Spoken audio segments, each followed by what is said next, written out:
c'est encore moi. Donc, j'aimerais ça voir avec toi comment trouver l'équation d'une fonction exponentielle à partir de la table de valeurs et lorsque l'information t'est donnée de façon différente. Donc, premier exemple que je vais voir avec toi. Donc, on sait que c'est une fonction exponentielle. Donc, on connaît le modèle. On sait que la fonction exponentielle, son équation, ça va être une valeur initiale fois la base exposant x. Donc, ça, on le sait déjà. Dans ma table de valeurs ici, ce que je te donne comme information pour le moment, si on regarde bien, à 0, je sais que le y est 125. Donc, ça, on appelle ça comment? On appelle ça notre valeur initiale. Donc, ici, la valeur initiale est connue. Donc, on sait que le paramètre A va être égal à 125. Donc, je peux très bien tout de suite écrire que mon équation partielle va être 125 fois ma base, que je ne connais pas, exposant x. Donc, je connais déjà la valeur du paramètre A. Pour déterminer le paramètre C, qui est la base, souvenez-vous que la base, c'est notre facteur multiplicatif. Donc, on se demande, lorsque le x augmente de 1, par quoi est multipliée ma valeur de y? Donc ici, lorsque le x augmente de 1, j'aimerais déterminer mon facteur multiplicatif. Donc ici, habituellement, on multiplie toujours par la même valeur. Lorsque le x augmente de 1, quel est mon facteur multiplicatif? Donc, on pourrait essayer de retrouver notre facteur multiplicatif lorsqu'on a des bons de 1, donc ma base. Bien, je pourrais prendre 2y consécutifs et les diviser. Donc, qu'est-ce que je veux dire? Bien, lorsqu'on se demande 125 fois quoi va donner 275, bien, si je fais l'opération inverse, 275 divisé par 125, et là, j'effectue le calcul. Donc, 275 divisé par 125, qu'est-ce que ça me donne? Ça me donne 2,2. Donc, ici, j'obtiens 2,2. Ça veut dire que la première fois que j'ai multiplié ici, pour arriver à 275, qu'est-ce que j'ai fait? Bien, j'ai fait 125 fois 2,2.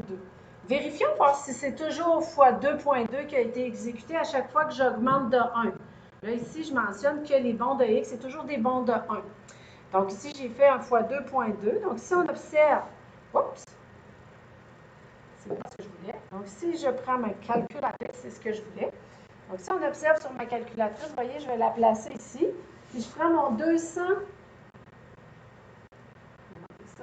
Donc, 275 et je le multiplie par 2,2. Est-ce que ça fonctionne? 605. Ça veut dire que si oui, je remultiplie par 2,2, 1331 fois 2,2. 2928,2. Donc, en effet, ici, je constate que ma base, à partir de ma table de valeurs, j'ai été capable de trouver mon facteur multiplicatif dans ma table de valeurs. Et donc, je pourrais directement écrire que la règle de cette fonction, c'est que j'ai ma valeur initiale qui est 2,2, qui est 125 et qui est multipliée par ma base qui est 2,2, un x nombre de fois. Donc, ça, je peux le faire directement lorsque dans ma table de valeurs, j'ai ma valeur initiale et que la variation en x fait des bons de 1. Parce que je peux observer le facteur multiplicatif directement. Donc, je peux aller chercher les éléments manquants. Je n'aurai pas toujours cette information-là. Allons voir un deuxième exemple. Donc, encore une fois, je suis en présence d'une fonction exponentielle. Par contre, cette fois-ci, je ne sais pas si vous voyez, mais dans ma table de valeurs, oui, mon x fait des bons de 1, mais je n'ai pas ma valeur initiale. Donc, ce que je pourrais d'abord essayer de faire, c'est de se demander 36 fois quoi va me donner 18. 8 fois quoi va me donner 9. Donc, pour aller chercher ma base, qui est mon facteur multiplicatif, qui est mon paramètre C, puisque la variation des x est par bond de 1, je peux prendre 2y consécutifs, 2y qui se suivent, et faire l'opération inverse. Par exemple, ici, si je fais 18 divisé par le y qui précède, qui est 36, ça me donne 0,5. Ça veut dire qu'ici, on a fait une multiplication par 0,5. Donc, 36 fois 0,5 donne 18. 18 fois 0,5, ça fonctionne, ça donne bel et bien 9. 9 fois 0,5, ça me donne 4,5. Et 4,5 fois 0,5, ça me donne bien 2,25. Donc, qu'est-ce que je viens de trouver? Je viens de trouver mon facteur multiplicatif qui est ma base. Simplement en regardant comment mes quantités interagissent. Donc là, mon équation va donc être ma valeur initiale que je ne connais pas, mais je connais mon facteur multiplicatif qui est 0,5. Bon, ma valeur initiale, j'ai deux façons d'aller la chercher. Logiquement, si je fais la recherche de la valeur précédente, bien, il faudrait que je fasse l'opération inverse, c'est-à-dire quelle valeur fois 0,5 va me donner 36. Ça veut dire que la valeur qui le précède, c'est le double. Dans ce cas-ci, ce serait 72. Donc, si je le vois et je suis capable de le trouver dans ma table de valeurs, ce serait 72.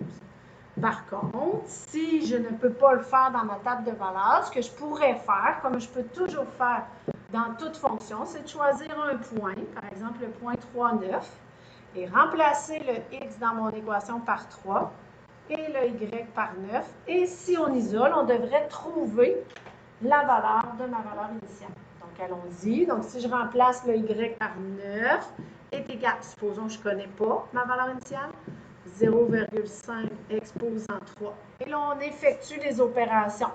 Quelle opération? Bien, dans ce cas-ci, 0,5 exposant 3. Donc, 0,5 exposant 3, ça me donne 0,125. Donc, 9 est égal à A fois 0,125. Je suis en situation de résolution d'équation, donc je veux trouver mon A, donc je vais diviser par 0,125, diviser par 0,125.